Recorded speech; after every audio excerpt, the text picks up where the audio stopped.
Hi everyone, and welcome back to Tanta Passione for episodes 18 of What I Watched This Week. I think I recognize that person. Hello? He looks like me when I was probably 30 years ago. Anyway, I hope you had a lovely week. Get ready, get comfy. I'm going to review for you today one TV series. Oh yes, I have to start from this TV series, something exceptional, and 7 films. But in the meantime, don't forget to subscribe to this channel and share this video with whoever is in love with the movies or TV series. But now let's crack on. The first and the TV series that I watched this week is called The Innocent.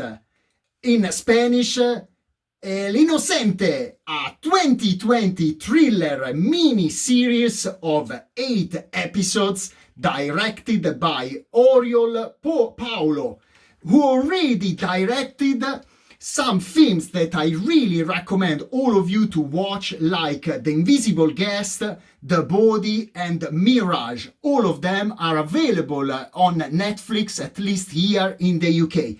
What can I say? These Spanish productions are incredible, probably since La Casa de Papel.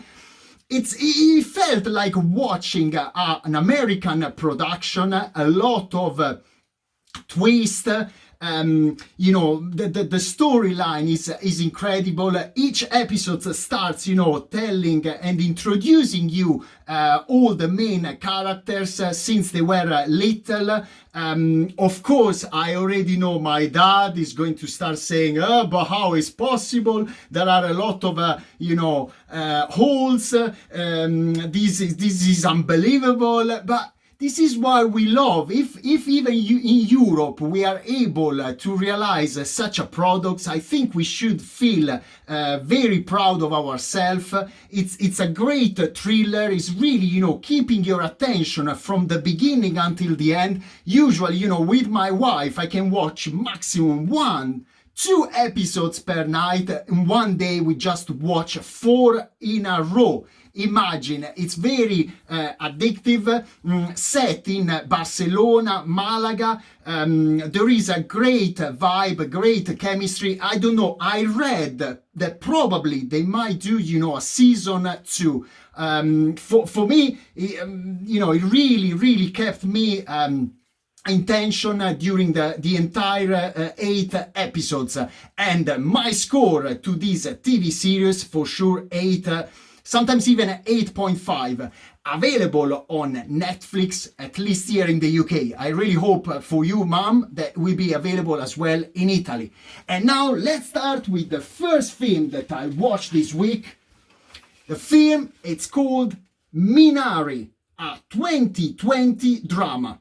Well, this film was one of the 8 films nominated at the most recent Oscars, as a Best Picture.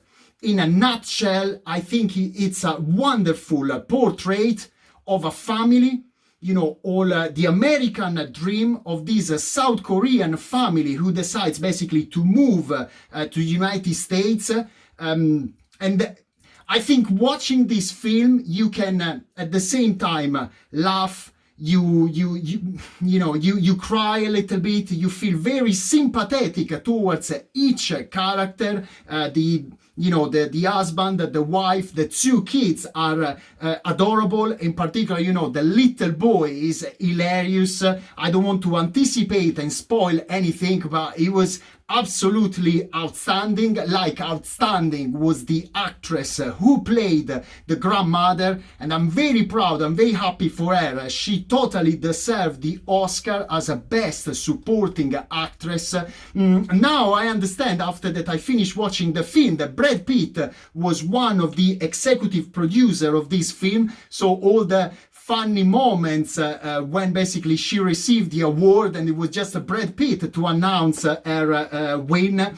it's a fantastic mix. Is a film that is going to touch, you know, your heart inside, all the values of a family, the dreams of a man who doesn't want to disappoint his wife and his kids, and probably all the prejudice of the American society, sometimes in particular in places in the middle of nowhere. For sure, I highly recommend to all of you to watch this film. Of course, my score will be a very high score, so definitely a well-deserved 9, and a 10 to the actress that I'm not going to try to pronounce her name, who won the Oscar as a Best Supporting Actress.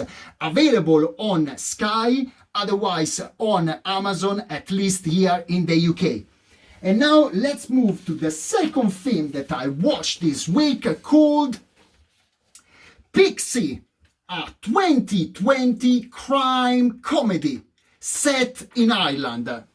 I love Ireland. I think the scenery is absolutely outstanding. Now when we're gonna be able to fly and travel around, I even said to my wife we should go there for a weekend. It takes only 45 minutes fly, and it was so funny to start watching this film with this showing on screen. Once upon a time in the West ... of Ireland. A great on the road with a great actress. Yes, because Olivia Cooke is an English actress that I really like, in particular for her roles in the TV series Bates Motel. For all the fans of Psycho know what I'm talking about, and also in films such as Ready Player One and in the most recent Sound of Metal.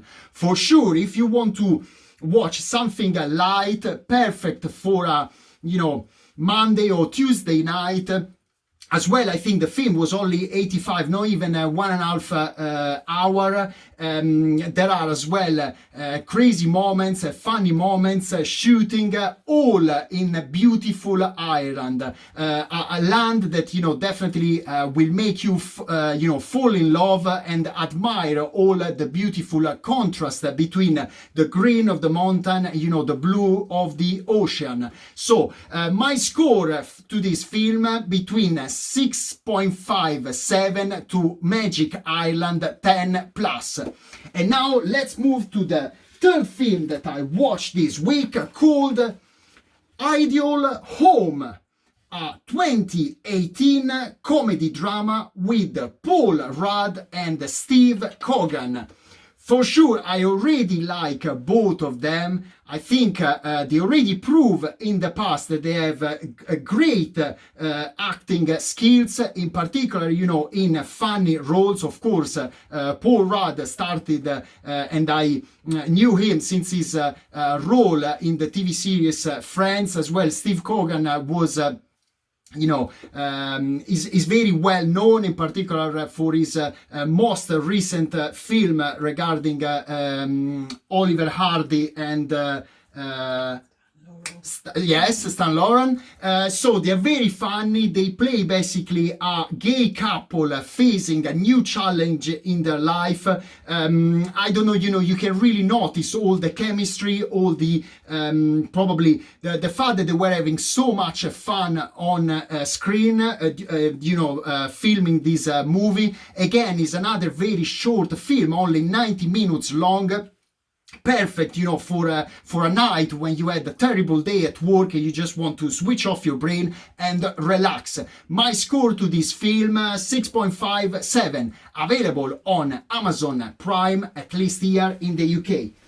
And now let's move to the fourth film that I watched this week, called Paranoid Park, a 2007 drama directed by Gus Van Sant.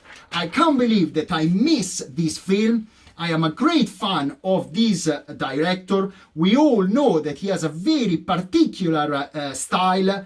I believe I don't have to mention any of his movies because I'm pretty sure you are aware of what he produced and directed in the past.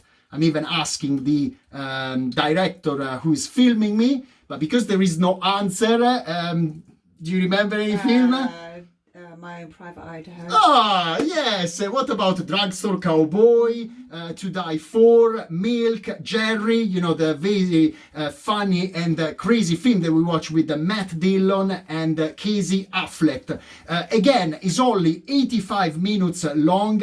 It seems more like a mix between a documentary who is showing, you know, all the challenges of a teenager during his time at school, and also shows perfectly, you know, the sense of guilt of this main character who accidentally, you know, committed a crime and has basically to kind of fight and cope with these demons with the sense of guilty. My score to this film, definitely 7. It's a very interesting film, and I was pretty sure, you know, every time that there is this director, it means good quality and very great ideas.